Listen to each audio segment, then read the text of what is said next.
Hi everyone, welcome back to literary Katha. आज हम पढ़ने वाले हैं विलियम शेक्सपियर की एक सोनेट जो कि है sonnet 30 went to the sessions of sweet silent thought. इस सोनेट को शेक्सपियर ने लिखा था अपने एक क्लोज दोस्त या शायद एक बिलव्ड कंपेनियन के लिए। ये पोएम एक रिफ्लेक्शन है, यानी सोचने का एक इमोशनल सफ़र। जब शेक्सपियर अकेले होते थे, चुपचाप सोचते थे, तो उन्हें पुराने दर्द, पुरानी यादें और उन लोगों की याद आती थी जो अब उसके उनके साथ नहीं थे। ये सोनेट दिखाता है कि इंसान चाहे कितना भी आगे बढ़ जाए, दिल में कुछ जख्म, कुछ यादें हमेशा ज़िंदा रहती है। लेकिन और ये ट्विस्ट है, जब वो अपने एक प्यारे दोस्त के बारे में सोचते हैं तो उनका सब गम हल्का हो जाता है। तो कह सकते हैं सोनेट 30 एक इमोशनल डायरी है, एक कन्फेशन है, और सबसे बड़ी बात ये दिखाता है कि ट्रू फ्रेंडशिप का पावर कितना हीलिंग हो सकता है। शेक्सपियर के बारे में बात करें तो शेक्सपियर 16th सेंचुरी का एक ऐसा राइटर थे जिसे दुनिया बार्ड ऑफ एवन के नाम से जानती है। उन्होंने ना सिर्फ दुनिया के ग्रेटेस्ट प्लेस लिखे जैसे हैमलेट, मैकबेथ और रोमियो एंड जूलियट, बल्कि उनके 154 सोनेट्स भी इंग्लिश लिटरेचर का एक गोल्डन पार्ट माना जाता है। और आज हम जिस सोनेट पर बात कर रहे हैं, सोनेट 30, उसका टाइटल है when to the sessions of sweet silent thought. तो चलिए अभी समझते हैं सोनेट 30 का हर एक लाइन, और क्या है ये इमोशंस जो वो दिखा रहे हैं अपने दोस्त के लिए, अपने बिलव्ड के लिए। देखते हैं।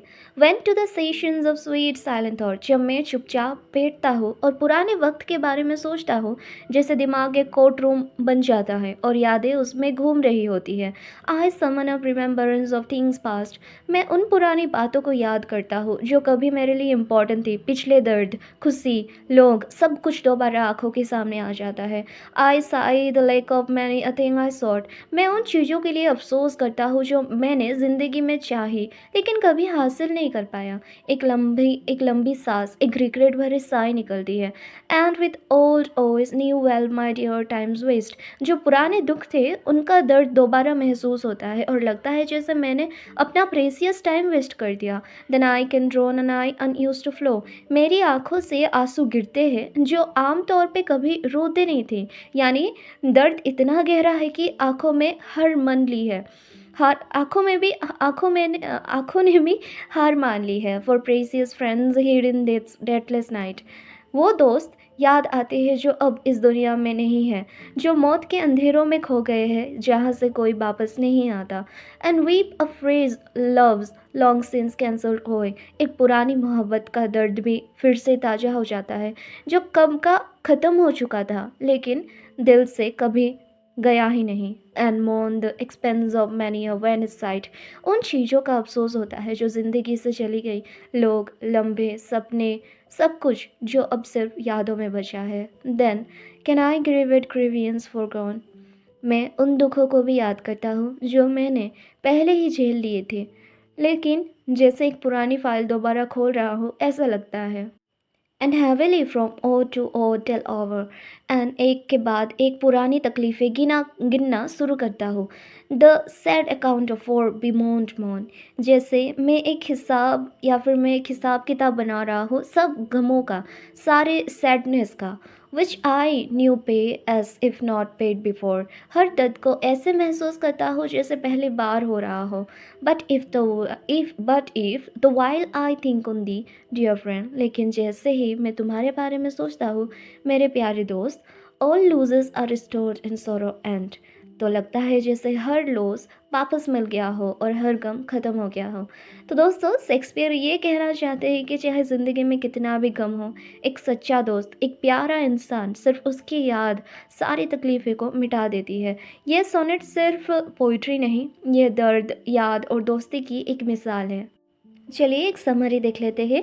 विलियम शेक्सपियर इस सोनेट में एक इमोशनल जर्नी पर जाते हैं जहाँ वो अपने पुराने दुख, रिग्रेट्स और खोई हुई जो यादों को बारे में वो सोचते हैं। वो कहते हैं कि जब मैं अकेले होता हूँ, चुपचाप बैठकर सोचता हूँ, तो मुझे याद आता है वो सब कुछ जो मैं पाना चाहती थी लेकिन पा नहीं पाया था। वो पुरानी दोस्तियाँ, फिर खोया हुआ प्यार और वो लोग जो अब इस दुनिया में नहीं हैं, उन सब की यादें फिर से ताज़ा हो जाती है। उन्हें लगता है जैसे हर दर्द, हर गम दोबारा जी रहा हो, जैसे कोई पुरानी कहानी फिर से ज़िंदा हो गई हो। लेकिन एक ही चीज़ है जो उन सब गमों को मिटा देती है, और वो है एक सच्चा दोस्त की याद। शेक्सपियर कहते हैं, जब मैं तुम्हारे बारे में सोचता हूँ मेरे दोस्त, तो मेरी सारी तकलीफ़ें ख़त्म हो जाती है, और जो मैंने खोया था वो सब जैसे वापस मिल जाता है, कुछ ऐसा ही लगता है। तो सोनेट 30 हमें ये सिखाता है कि यादें दर्द देती है, लेकिन एक सच्चा रिश्ता, एक असली दोस्त उन दर्द का इलाज बन सकती है। और यही है शेक्सपियर की पोएट्री का जादू, सिंपल और बहुत गहरी बातें बोलने जाती है। अभी हम बात करते हैं लिटरेरी डिवाइसेस की, जैसे एलिट्रेशन हो गया। ये है जब एक ही साउंड बार बार रिपीट होती है, जैसे seasons of sweet silent thought, S sound bar bar use हो रहा है, जो पोएम को एक सॉफ्ट और फ्लोइंग रिदम देता है। देन आता है रिपीटेशन। शेक्सपियर ने कुछ शब्दों और इमोशंस को बार बार यूज़ किया है, जैसे woe to woe, grievances grieve to grievances, for bemoaned moan. ये रिपीटेशन दर्द का इफ़ेक्ट और ज़्यादा गहरा बना देता है, जैसे वो दुख कभी छोड़ता ही नहीं। ये हो गया रिपीटेशन। इमेजरी का यूज़ हुआ है, जैसे पोइट ने पावरफुल विजुअल्स क्रिएट किए हैं, जैसे ड्राउन एन आई, यानी आंखों का आंसुओं में डूब जाना, और दैट्स डेटलेस नाइट, एक ऐसा अंधेरा जहाँ मौत के बाद सब कुछ खो जाता है। ये इमेजेस दिल को डायरेक्टली टच करती है। देन आता है मेटाफोर। पोएम में कुछ चीज़ें डायरेक्टली कंपेयर की गई है, जिसे बिना किसी लाइक या एस के। तो जैसे मेटाफोर क्या है, एक कंपैरिजन है, but without using like and S. तो आपको ऐसे ही याद रखना है, बहुत इंपॉर्टेंट, ईजी हो जाता है मेटाफोर को याद रखने के लिए, क्योंकि मेटाफोर ऐसा लगता है जैसे कंपैरिजन तो है, बट कैसे कंपेयर करें। पर्सोनिफिकेशन में, नॉट पर्सोनिफिकेशन, सिमिली में ऐसा होता है लाइक एन एस आप यूज़ करते हो, but when it comes to metaphor, metaphor में क्या होता है, कंपेयर होता है but like and as use नहीं होता है। जैसे sessions of sweet silent thought, यहाँ ये मेटाफोर है एक कोर्ट रूम जैसा मोमेंट का। Session sweet thought, sessions of sweet silent thought, ये एक कोर्ट रूम, एक अकेले या फिर एक लोनली कोर्ट रूम को दिखाता है, एक मोमेंट को दिखाता है जहाँ पोइट अपनी यादों का ट्रायल कर रहे होते हैं। देन आता है पर्सोनिफिकेशन। शेक्सपियर ने इमोशंस को इंसान जैसे क्वालिटीज़ दी है, जैसे ग्रीवियंसेस को वापस जीवित किया गया है, जैसे वो जिंदा होके फिर दर्द दे रहे हो। देन यूज़ हुआ है टर्न ऑफ थॉट, जो कि हम वोल्टा कहते हैं। सोनेट के एंड में एक सडन इमोशनल शिफ्ट आता है, इससे कहते हैं वोल्टा। लाइन 13 में, but if the while I think on thee dear friend, poet का मूड सडनली पॉजिटिव हो जाता है, यानी दोस्ती और याद की हीलिंग पावर दिखाती है। तो ये था शेक्सपियर के लिए पोइट्री सिर्फ लफ्ज़ों का खेल नहीं था, उसमें इमोशंस, रिदम और लिटरेरी डिवाइसेस का परफेक्ट बैलेंस होता था, और इसी वजह से सोनेट 30 एक टाइमलेस मास्टरपीस बन गया है। अभी हम देखते हैं थीम्स को। सोनेट 30 का मेन थीम है रिफ्लेक्शन, ग्रीफ और healing. Grief and loss. Poem में शेक्सपियर अपने पास्ट रिग्रेट्स और लूजेस के बारे में बात करते हैं। उन्हें याद आता है उन दोस्तों का जो अब नहीं है, और वो सपने जो कभी पूरा नहीं हो पाए। देन आता है the healing power of friendship.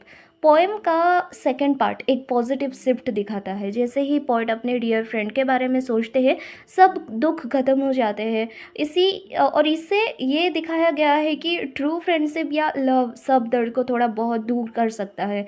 Time and regret. Poem में शेक्सपियर अपने टाइम के बेकार या फिर बेकार गुजरे लम्हों को रिफ्लेक्ट करते हैं। वो रिग्रेट करते हैं कि उन चीज़ों का जो उन्होंने नहीं की है। देन स्ट्रक्चर की बात करें तो सोनेट 30 एक शेक्सपियरियन सोनेट है। इसका मतलब है कि ये 14 लाइन्स का होता है, जिसमें हर लाइन का आयम्बिक पेंटामीटर होता है। ये सोनेट 3 क्वार्टरन्स है और 1 कपलेट का स्ट्रक्चर फॉलो करता है। राइम स्कीम की बात करें तो शेक्सपियर सोनेट की टिपिकल राइम स्कीम होती है A B C D E F G G, जो कि सोनेट 30 का भी है। हर क्वार्टर में 4 लाइन्स होती है और लास्ट में एक राइमिंग कपलेट होता है जो पोएम को कंक्लूड करता है। फॉर्म की बात करें तो शेक्सपियरन सोनेट हो गया, ये शेक्सपियरन सोनेट फॉर्म हो गया, और इसका फॉर्मेट क्या है, 14 लाइन्स का होता है, जिसमें हर लाइन में 10 सिलेबल्स होते हैं। ये आयम्बिक पेंटामीटर का यूज़ करता है, जिसमें हर लाइन में 5 pairs of unstressed and stressed syllables होते हैं। ये फॉर्मेट काफ़ी डिसिप्लिन्ड और स्ट्रक्चर्ड होता है, जो पोएम को रिदम और फ्लो देता है। वोल्टा, ये भी एक स्ट्रक्चर में आता है, जैसे एक टर्न है, राइट, कुछ 13 लाइन से एक है और फिर second stage not 13 line but 8 से 8 के बाद एक टर्न आ जाता है। पोएम में एक वोल्टा होता है जो एक टर्निंग पॉइंट होता है जहाँ थॉट का डायरेक्शन चेंज होता है। जैसे सोनेट 30 में लाइन 13 से लेके लाइन 14 मतलब वो दो कपलेट राइमिंग कपलेट उनका जो 14 लाइन तक का जो शिफ्ट होता है जब पोएट अपने दोस्तों और उनकी यादों के बारे में सोचकर सब गम को भूल जाते हैं। जेनर की बात करें तो ये पोइट्री और वर्ड्स है। जैसे सोनेट 30 एक लिरिकल पोएम है जिसमें इमोशंस और पर्सनल फीलिंग्स को एक्सप्रेस किया गया है। ये एक रिफ्लेक्टिव और फिलोसॉफिकल जेनर की पोइट्री है जिसमें पर्सनल ग्रीफ और लॉस की बात की गई है। सोनेट की जेनर ये एक ट्रेडिशनल शेक्सपियरियन सोनेट है जो 16th सेंचुरी इंग्लिश पोइट्री का एक इम्पॉर्टेंट जेनर था। सोनेट का ना जो मेन पर्पस होता है वो होता है इमोशनल एक्सप्रेशन और फिलोसॉफिकल रिफ्लेक्शन होता है। तो सोनेट 30 का स्ट्रक्चर और फॉर्म उससे उसके इमोशंस को परफेक्टली प्रॉपरली मैच करता है। ये एक ब्यूटीफुली क्राफ्टेड पोएम है जो आपने अपने थीम्स ऑफ ग्रीफ रिग्रेट और हीलिंग के साथ उनकी स्ट्रक्चर फॉर्म में परफेक्टली फिट होती है। तो ये था sonnet 30 by William Shakespeare. Hope आपको समझ में आया होगा। अगर कुछ भी पार्ट किसी भी पार्ट में आपको समझ में नहीं आया तो आप कमेंट सेक्शन में बता सकते हैं, मैं आंसर करने के लिए ट्राई करती हूँ। मिलते हैं अगले एपिसोड में, तब तक के लिए हैप्पी रीडिंग। Thank you.